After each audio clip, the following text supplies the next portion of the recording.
Sari nggak takut, wah dia langsung sadar, oh dia inilah sosok yang ada di bilik paling pojok tadi tuh. Nggak takut sih Sari, ditantangnya balik, apa maumu? Kau wangi, darahmu manis. Hai, wassalamualaikum warahmatullahi wabarakatuh. Terima kasih sudah klik video ini. Seperti biasa di malam Jumat ini ulang. Oke, wah, jadi seperti biasa di malam Jumat ini aku hadir kembali menemani kalian dengan membawakan satu kisah horor Wawa part 168. Ya Allah, cepat kali ya, tuh udah 168 aja kita. Buat kalian yang gak mau ketinggalan kisah horor Wawa lainnya, bisa langsung pergi ke playlist aja, cari part 1 sampai part sekarang. Insya Allah aku update terus tiap saat, insya Allah. Nah, di KHW malam ini aku akan bercerita tentang pengalaman Wawa yang mengalami banyak sekali gangguan selama dia pergi berwisata.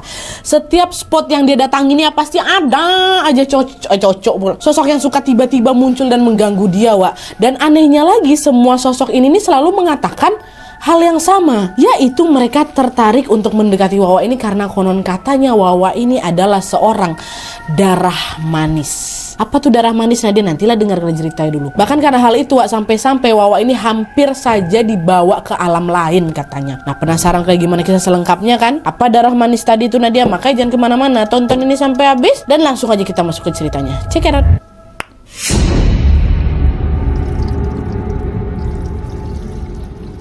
Oke, Wak, jadi cerita malam ini dikirim sama Wak aku yang kita sebut aja namanya Mbak Sari dari Jawa Timur. Halo Mbak Sari. Nah, jadi Wak, sekilas info tentang Mbak Sari. Mbak Sari ini adalah wanita berusia 33 tahun yang berprofesi sebagai seorang guru di salah satu sekolah di Jawa Timur. Nah, Sari juga cerita kalau sejak kecil dia memang sensitif dengan hal-hal tak kasat mata, Wak. Bahkan Sari juga punya kelebihan untuk dapat berkomunikasi dengan mereka-mereka yang nggak bisa kita lihat itu. Katanya kelebihan tersebut adalah turunan dari kakeknya. Tapi ketika Sari mengalami kejadian horor ini, Wak, kakeknya udah meninggal dunia ceritanya. Nah, lanjut lagi. Jadi cerita pengalaman horor yang dialami sama Sari ini terjadi pada bulan Desember tahun 2022 kemarin. Pada saat itu sekolah tempat Sari mengajar ini sedang mengadakan acara wisata 2 hari 1 malam ke salah satu kota yang ada di Jawa Tengah. Tapi ini acara liburan khusus buat guru-guru aja, Wak, murid-murid nggak ikut. Nah, di hari yang sudah ditentukan ini, Sari dan rombongan guru-guru lainnya pun berangkat, Wak, menggunakan bus pada sekitar jam 9 malam. Total rombongan yang ikut wisata pada saat itu ada 30 orang dan mereka hanya menyewa satu bus pariwisata saja. Nah, keesokan harinya sekitar jam 4 pagi mereka pun akhirnya sampai di kota tujuan, Wak. Mereka turunlah di sebuah restoran besar dan juga tempat istirahat kayak rest area gitu yang memang sering menjadi tempat singgahnya bagi bus-bus pariwisata. Selama singgah di sana, banyak dari mereka yang memilih untuk bebersih diri nih buat mandi. Nah, kebetulan hari itu Sari lagi menstruasi. Alhasil dia pun mempersilahkan yang lain untuk udah kalian mandi aja duluan, karena teman-teman guru yang lainnya sedang mengejar jam sholat subuh kan, Wak. Sementara kan Sari lagi nggak sholat, jadi ya saya bisa lebih santai lah gitu. Nah, selama menunggu teman-temannya ini mandi, Sari memilih untuk duduk-duduk, Wak, di sebuah bangku panjang yang ada di sana sambil main handphone. Lalu pada saat dia lagi seru-serunya main HP ini, tiba-tiba Sari dibuat kaget karena kok kaki kiri aku mendadak dingin ya. Tapi dinginnya tuh bukan dingin biasa, Wak, dinginnya beda. Secara mengejutkan si Sari merasa seperti ada yang menjilat kaki kirinya. Jadi dinginnya itu dingin basah, kena air liur, Wak, astagfirullahaladzim. Dan ketika Sari meriksa kolong bangku tuh nggak ada siapa-siapa di bawah tuh. Kok macam dijilat deh kaki aku, ya Allah, terbayang aku. Akhirnya Sari pun berusaha untuk mengabaikannya. Nah, ada tuh, singkat cerita, sekitar setengah jam kemudian lah, Nadia, banyak tuh dari rombongan-rombongan mereka yang sudah selesai mandi. Jadi kamar mandinya udah nggak ngantri kayak tadi tuh. Dan sekarang gantian lah ini Sari yang mau ke kamar mandi kan, karena dia mau bersih juga dan mengganti pembalut. Nah, pada saat sedang berjalan menuju ke kamar mandi ini, dia ngerasa kaki kiri dia tadi yang bagian dijilatin entah siapa tadi tuh, Wak, mendadak kerasa perih. Langsung dicek lah sama si Sari kan, Wak. Dan kalian tahu, tepat disitulah Sari baru sadar kalau kakinya itu ternyata sudah ada bekas luka macam bekas gigitan. Dan gak cuma bekas gigitan aja, Wak, luka itu juga keluar darah. Kenapa nih digigit siapa aku nih? Udahlah ada bekas lukanya, tadi pun Sari ngerasa seperti dijilat kan, Wak. Dan akhirnya Sari pun masuk ke kamar mandi dengan pelan-pelan dia membersihkan lukanya itu. Nah, singkat cerita, Sari pun udah selesai semua ini, Wak. Udah selesai mandi, selesai ganti pembalut, udah selesai bersihkan luka, bersihkan kakinya dan lain-lain. Cuma kurang satu aja Nadia waktu itu, belum cuci muka katanya lalu. Tapi, Wak, ketika tepat Sari ini mau mencuci muka di dalam kamar mandi itu, dia tiba-tiba dikejutkan dengan suara pintu kamar mandinya diketok-ketok dari luar. Sari bilang, iya bentar katanya. Nah, tapi ketukan tuh nggak berhenti juga tuh.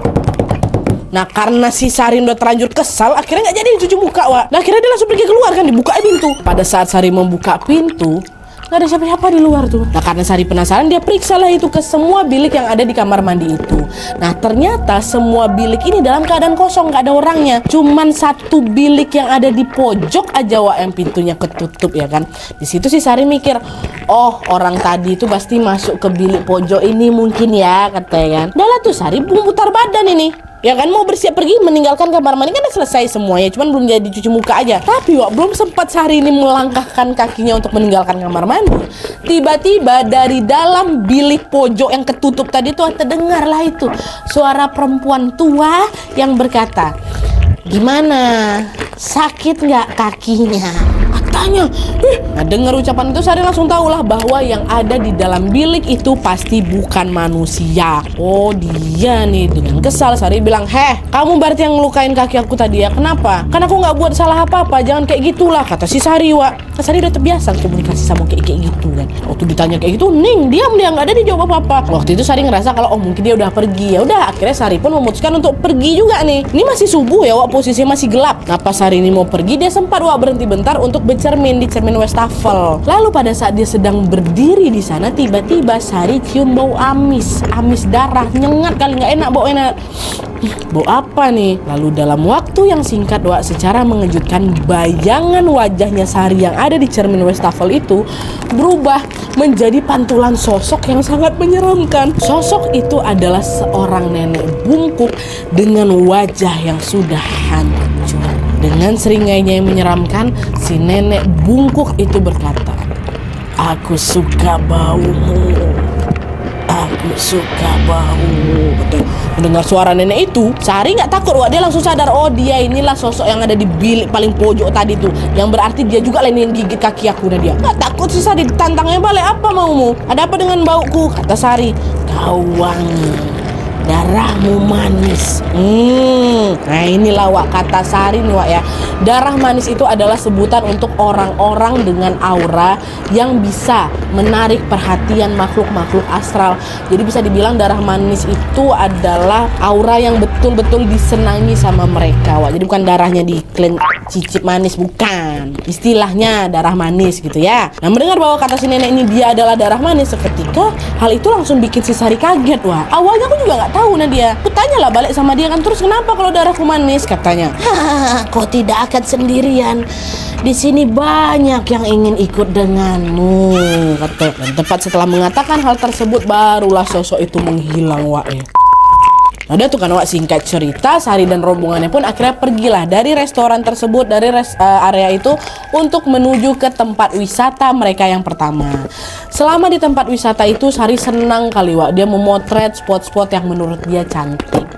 Lalu ketika Sari sedang mengarahkan kameranya ke salah satu spot yang ada di sana, secara mengejutkan dari lensa kameranya ini, Wak, Sari melihat ada sesosok perempuan berwajah bule yang berdiri tepat di depan dia. Refleks Sari langsung nurunin kameranya kan, siapa tuh? Waktu diturunin masih ada sosok tuh di depan, Wak. Dia cuma diam itu paku menatap si Sari kan. Lalu dengan sedikit tersenyum, sosok yang ada depan Sari itu bilang, "Kenapa nggak jadi foto aku? Aku suka sama kamu, darah kamu manis." Kata dia. Dengar itu jadi kesal aku, Nadia. Aku jadi ngebatin, astagfirullahalazim. Perkara darah manis sampai diganggu lagi aku nih. Waktu itu Sari nggak mau ambil pusing, Wak. Dia pun mengabaikan sosok itu, udah ditinggalkan aja. Udah bantailah ke sana, pergi dia. Nah berarti di titik ini sudah ada dua sosok yang ngeh ada si darah manis ini ya kan, Wak.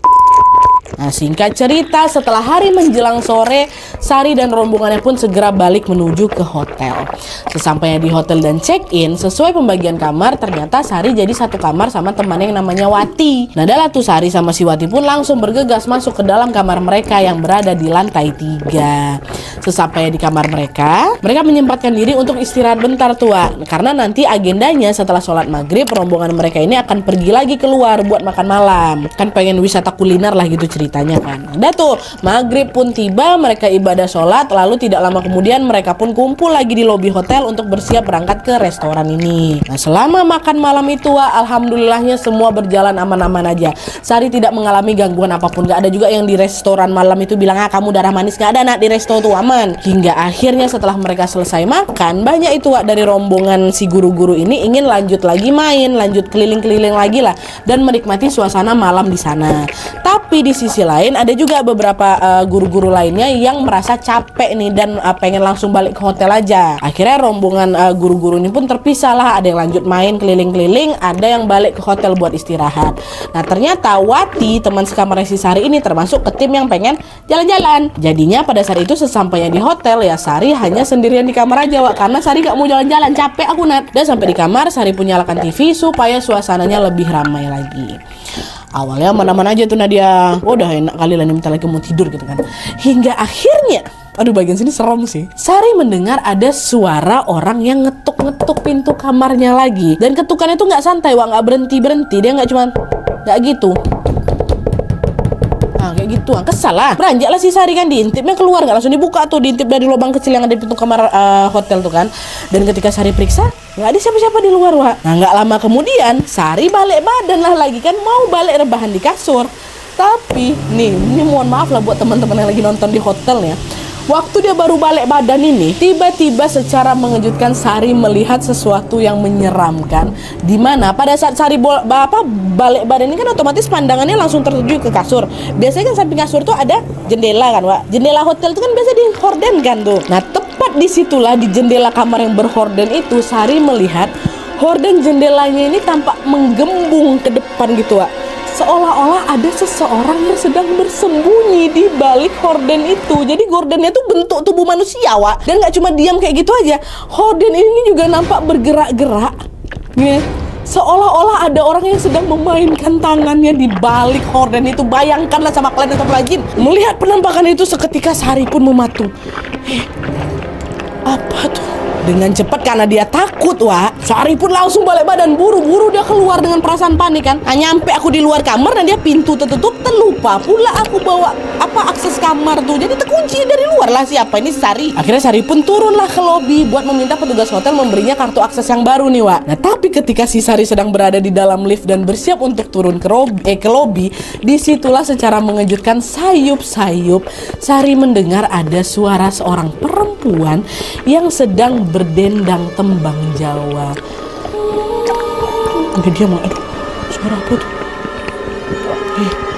Suara apa tuh?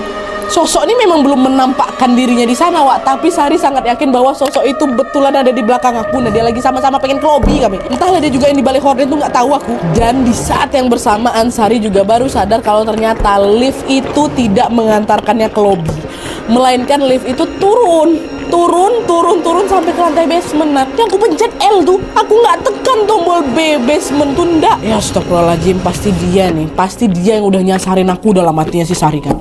Nah, ketika pintu lift itu terbuka, untungnya bukan basement gelap kayak parkiran gitu, enggak, Wak. Ternyata lantai basement itu berisi macam ada kayak ruangan office dari si hotel inilah.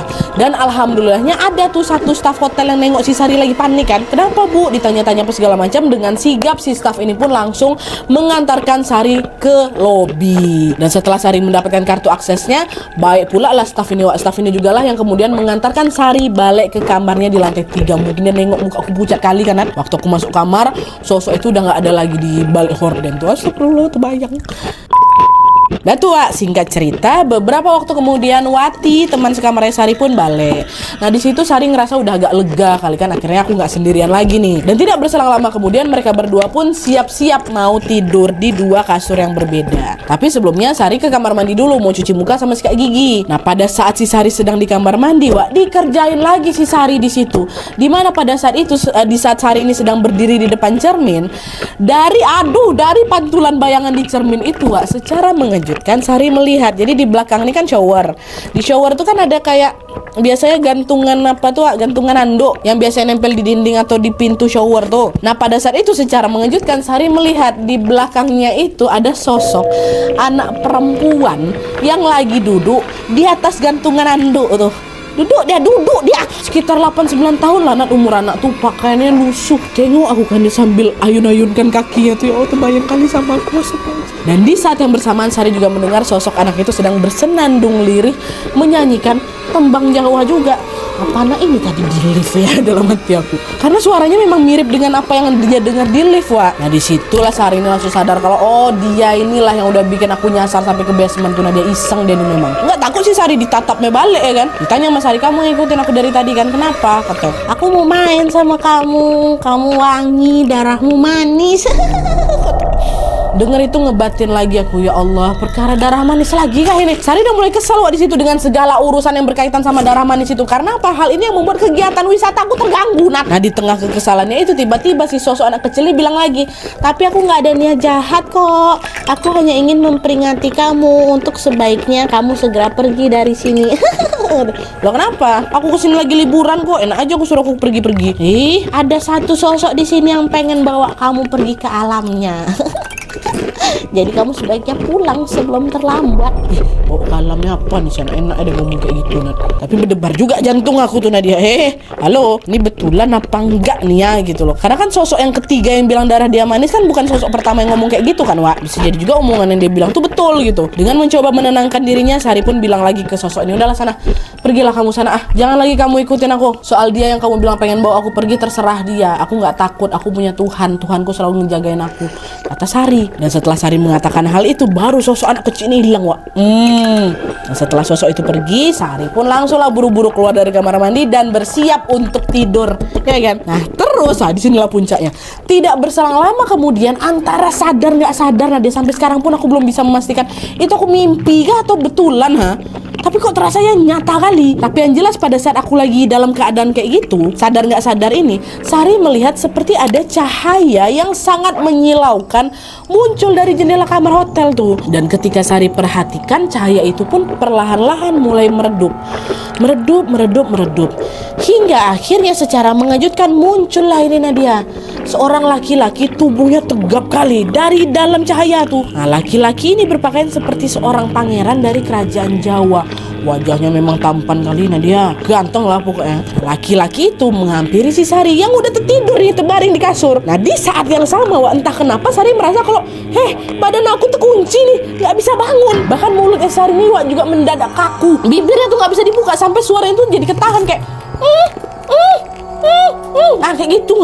Dan tidak lama kemudian laki-laki tadi pun sudah berada tepat di samping aku. Nah tersenyum dia bilang, kamu harus ikut denganku ya, kamu adalah wanita pilihanku, kerajaanku ada di sana, katanya. Ditunjuknya horden gambar, mana kerajaanku horden. Lalu tiba-tiba Wak, horden itu macam tersibak gitu, zet gitu kan. Tampaklah itu pemandangan Bukit Rimbun yang ada di luar sana. Nah bergetar si Sari nengok itu. Ini aku mimpi nih. Mimpi aku nih, nggak mungkin horden terbuka ada hutan rimba di balik itu kan, nggak mimpi aku, tapi kok nyata kali. Nggak sampai di situ aja, Wak, si laki-laki ini tiba-tiba mengangkat salah satu tangannya dan mau menyentuh kepalanya si Sari, jadi kayak mau diginiinnya. Refleks di situ Sari tuh kayak ngindar, jangan kau pegang kepalaku dalam hati ya kan. Sari berkali-kali menjauhi tangan si laki-laki itu hingga laki-laki ini pun jadi nek pita, marah dia. Nampak aku dan melotot ke arahku. Lalu dengan suaranya yang nyaring, dia si laki-laki ini bentak Sari, kau itu pengantinku, kau harus tinggal bersamaku, katanya. Mendengar ucapan itu Sari geleng-geleng kepala, nggak mau aku. Dia terus baca doa dalam hati kan, Wak. Tapi masih belum bisa terbuka nih mulutnya, katanya gitu. Sari berharap semoga mimpi buruk ini segera berakhir. Tapi sayangnya di saat yang sama, Sari malah lagi-lagi melihat cahaya menyilaukan nih muncul lagi dari jendela yang sama di titik yang sama. Dan ternyata sama juga, Wak, cahaya itu kemudian meredup hingga akhirnya muncullah 3 orang laki-laki juga yang keluar dari sana. Kalau dilihat dari pakaiannya dia tuh tampak seperti seorang abdi dalam, 3 orang abdi dalam. Nah 3 abdi dalam itu berjalan nih mendekati Sari, Wak. Lalu tiba-tiba 2 di antara mereka langsung pegang kaki aku, Nat. Satu bagian kaki, satu bagian perut aku. Makin nggak bisa gerak lagi si Sari di situ, Wak. Macam ditahan gitu kan badannya si Sari. Terus baru yang laki-laki yang angkat tangan tadi tuh langsung segera menyentuh kepala Sari, tersentuh sama dia. Dan di momen ketika tangannya nyentuh kepala aku Nadia, di momen itulah Sari merasa tubuhnya semakin lemah. Dan entah kenapa perasaan aku juga jadi mulai goyah. Nadia sempat terpikir sama aku, pokoknya udah gak enak kali itu perasaannya. Apa Apa aku ikut aja ya? Aku udah terpikir kayak gitu, Nat, kata Sari, Wak. Nah, untungnya tidak lama kemudian secara mengejutkan muncul lagi satu sosok lain yang ada di kamar Sari. Tapi Sari yang kondisi udah nggak karu-karuan ini nggak bisa melihat dengan jelas nih tentang siapa sosok yang datang, yang baru aja datang barusan nih. Yang pasti kemunculan sosok itu seketika membuat laki-laki dan juga ketiga abdi dalam itu langsung melepaskan tangan mereka dari tubuh Sari. Entah apa yang terjadi berikutnya, Nadia ya. Yang Sari ingat adalah sosok yang baru datang itu tiba-tiba mendekati Sari dan berkata, "Dok, bangun, buka matamu, cepat kamu pulang. Buka matamu, tempatmu bukan di sini," kata si sosok ini. Dan suara itu langsung bikin hati Sari bergetar. Waduh, pengen nangis aku. Kenapa? Karena Sari sangat tahu dan hafal betul bahwa pemilik suara itu tidak lain dan tidak bukan adalah orang terdekatnya yang sangat-sangat Sari kenal. Bisa kalian tebak siapa? Sosok kakeknya Sari yang sudah meninggal. Turunannya Sari yang nurunin dia bisa nengok kayak gitu tuh. Dan waktu aku buka mataku kan, di situ bisa aku tengok sosok kakekku, Nadia. Itu laki-laki sama abdi dalamnya masih ada di situ, Sar, ku tanyakan. Gak ada, hilang. Entah kemana dia. Tapi yang jelas pada saat itu juga tiba-tiba Sari ini merasa seperti ada aliran energi yang menjalar dari kakinya. Lalu dalam waktu singkat seluruh badannya Sari ini terasa macam tersedot sama sesuatu. Waktu dia buka mata nengok kakek itu, dia masih dalam alam sana tuh, entah yang mimpi entah enggak tuh. Dan ketika Sari membuka mata untuk kedua kalinya, dia pun langsung dibuat kaget karena ternyata dia terbangun di dalam kamarnya Hasan, salah satu rekan sesama gurunya si Sari. Udah gak di kamarnya lagi dia. Dan pada saat itu juga Sari gak sendirian, dia terbangun dalam keadaan dikelilingi oleh banyak guru-guru lainnya, termasuk Wati juga yang menatap Sari dengan tatapan khawatir. Melihat Sari yang akhirnya sadar, Wati dan beberapa temannya pun langsung nanya lah kan, "Ya Allah Sari, sampean dia kenapa?" "Baca doa Sari, ingatlah baca doa," katanya. Dan selang beberapa lama kemudian kesadaran Sari pun betul-betul pulih kembali nih, Wak. Nah disitulah akhirnya Sari pun menceritakan tentang semua yang dia alami tadi, tentang mimpinya tadi itu pun dia ceritakan. Setelah menyimak cerita dari Sari, seketika Wati, kawan sekamar yang tidur sebelah dia tuh langsung bilang gini, alah Sar, pantes aja tadi tuh aku kebangun dan melihat kamu lagi geleng-gelengin kepala sambil teriak-teriak. Tapi anehnya kamu tuh masih dalam keadaan tidur dan suaramu juga ketahan. Jadi betul teriak itu kayak kayak gitu. Itu ditengok juga sama si Wati. "Aku udah bangunin kamu berkali-kali tapi kamu gak bangun juga." Akhirnya udahlah aku telepon Pak Hasan. Karena memang Pak Hasan ini ngerti Wak sama hal-hal mistis kayak gitu. Nah pas Pak Hasan masuk ke dalam kamar kita, katanya udah gak enak kali situasi di sini, hawanya gak enak. Itulah kenapa akhirnya kami semua bawa kamu pindah ke kamar ya Pak Hasan. Nah setelah Wati mengatakan hal itu, sekarang gantian nih Pak Hasan yang cerita nih kan, Wak. Dimana pada saat itu Pak Hasan ini bilang, "Mbak Sari, saya tuh udah tahu dari kemarin emang banyak kali sosok yang ngikutin kamu. Di resto ada, waktu kita foto-foto tuh ada juga kan. Nah sampai ke hotel ini saya ngeliat banyak yang ngikutin kamu, Mbak. Sebenarnya saya udah punya feeling gak enak, apalagi waktu saya melihat ada sosok laki-laki yang sedang mondar-mandir di depan kamarnya Mbak Sari. Tadinya saya pikir laki-laki itu datang cuman pengen kasih tahu kalau ya udah darah kamu manis aja gitu kan. Makanya dari kemarin saya coba bantu doa dan memagari kamar kamu supaya lebih aman. Ternyata saya nggak nyangka Mbak kalau ternyata laki-laki itu akan menyerang Mbak Sari lewat mimpi." Kok tahu Pak Hasan soal itu ya? Sari berusaha mencerna tuh semua informasi yang baru saja dia dengar dari Pak Hasan tadi. Tapi namanya juga baru aja ngalamin kejadian yang tidak terduga kan, Wak. Rasa-rasanya pada saat itu adalah masih pusing kali aku, masih ketakutan kali aku tuh. Sempat kuyakan tuh pergi aku sama orang tuh kalau entah kemana tuh, balik horden hotel tuh. Akhirnya pada malam itu teman-teman sesama gurunya yang perempuan sepakat untuk tidur ramai-ramai di sana sambil menemani Sari. Sedangkan guru-guru yang laki-laki juga tidur di kamar sebelahnya untuk jaga-jaga kalau terjadi apa-apa lagi. Udah tuh singkat cerita, Wak, malam itu Sari pun tidur dan alhamdulillahnya malam itu semua berjalan aman tanpa gangguan. Besok paginya ketika Sari terbangun, dia dan semua teman-temannya sesama guru ini pun langsung kembali ke kamar masing-masing untuk beres-beres. Karena apa? Karena di hari itu kami mau balik lagi ke Jawa Timur. Kan dari kamar Pak Hasan tuh udah bubar lah nih ke kamar masing-masing kan. Nah awalnya Sari merasa kalau semua gangguan yang udah aku alamin tadi tuh dia udah selesai lah, karena aku juga udah kayak dibersihkan lah sama Pak Hasan. Itulah kenapa aku santai-santai aja tuh balik ke kamar nih. Kok sendiri dia? Wati mana? Wati lagi sarapan di restoran. Nah terus saat Sari membuka pintu kamar ya tiba-tiba di situ jantung aku mau copot woy. Karena disitulah lagi-lagi Sari bertemu dengan sosok laki-laki yang datang ke mimpinya tadi malam. Wah, ini gak di mimpi nih. Ini aku baru bangun nih kan, masuk kamar aku ada di depan aku nih. Tapi sosok tuh nggak marah Wak, dia tersenyum gitu. Nah dia nengok aku, nggak bergerak hati aku, nggak luluh hati aku disenyumin sama dia kayak gitu Nat. Tapi sosok ini nggak mendekat Wak, dia tetap berdiri di tempatnya, nggak bergerak sama sekali, seolah sedang menjaga jarak sama si Sari. Nah barulah di situ aku bilang, kau mau apa lagi? Udah pergi lah ke sana ha. Dengan lembut si laki-laki itu bilang, aku hanya ingin melihatmu sebelum aku harus melepasmu kembali. Kau harus ingat, kau itu pasanganku. Ngaco, aku bukan pasangan kau. Dah lah, balik aja lah ke alammu, jangan ganggu aku lagi. Kita beda alam, nggak mungkin. Dah, sana pergi. Memang seketus itu Mbak Sari. Dan dengan ucapan Sari kayak gitu, sosok laki-laki itu pun nggak marah. Dia malah menghilang gitu aja. Enggak, dia hilang. Aku buru-buru langsung beresin barang bawaan aku, udah mau check out kami. Dan setelah selesai, Sari pun segera turun ke lobi hotel untuk bergabung dengan rombongan yang lain. Lalu singkat cerita, beberapa saat kemudian rombongan mereka pun udah naik ke dalam bus nih, mau balik kan ke Jawa Timur. Nah, ketika bus itu bergerak keluar dari area hotel, tanpa sengaja Sari sempat menoleh ke area jendela lantai 3 itu lah. Dan ternyata tepat disitulah Sari melihat sosok laki-laki yang tadi itu masih berdiri dari situ Tatapnya aku nampak dia macam tersenyum gitu Nat. Nengok itu Sari pun langsung buru-buru mengalihkan pandangannya. Pada saat itu rasanya Sari ini cuma pengen cepat-cepat sampai rumah aja dan beristirahat dengan nyaman. Tak taluk-taluk ganteng yang do takui dan itu kayak bahasa Minang. Apa ya tak taluk-taluk dan ya ngerti lah kalian. Mau ganteng pun kau kalau aku dibawa alam sana nggak mau aku. Nah itu intinya. Dalam hatinya Sari juga berdoa semoga semua gangguan yang dia alami selama liburan itu tidak pernah terjadi lagi.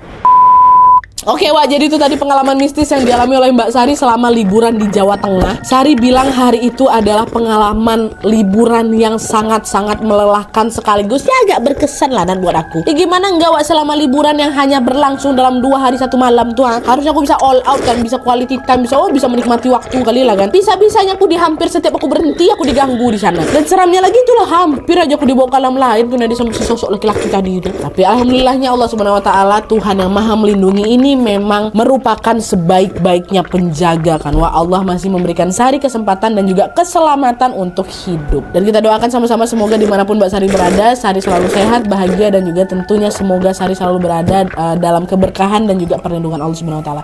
Amin ya rabbal alamin. Oke. Jadi sekian dulu videonya, terima kasih banyak yang sudah menonton. Kalau kalian suka video ini, klik like-nya, jangan lupa komen di bawah untuk ide dan saran-saran untuk video selanjutnya. Jangan lupa nyalain notifikasinya supaya kalian tahu kalau aku upload video baru. And as always, jangan lupa untuk klik tombol subscribe supaya kalian sama-sama tahu informasi menarik menegangkan dari channel aku. See you next video, bye.